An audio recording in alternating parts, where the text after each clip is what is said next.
Well, we see it across the country right now with what I would call a revival. We might define revival differently, probably would, all three of us. But there's a God-shaped hole that every single college student I've seen truly has.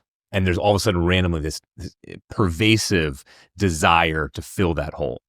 And whether it was the wake-up call from COVID with a lot of suffering that came from there, whether it's where our culture is at right now, and just the suffocation that's going on with busyness, with technology, you name it, they are getting rattled to the point of saying, wow, I need something that really calls me into a higher standard, but I'm also in a high level of pain. That's why you see divorce rates, 54%, anxiety rates on college campuses, 60%, 90% of people say that they have immense amounts of anxiety, depression skyrocketing, obviously suicide.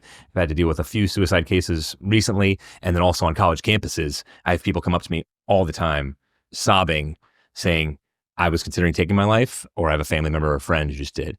And so there's some pain there, and they're trying to figure out what to fill it with.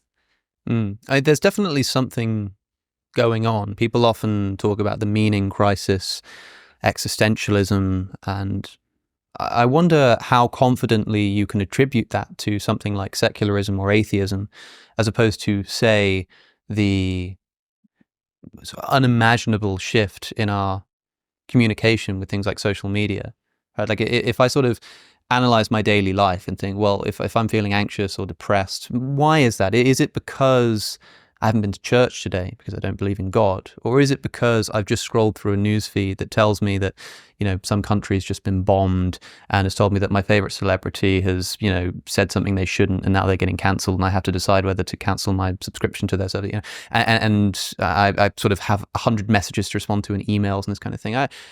I feel like the meaning crisis and the anxiety and the sort of the strange emptiness and shallowness of modern life is often just trivially attributed to the decline of religion.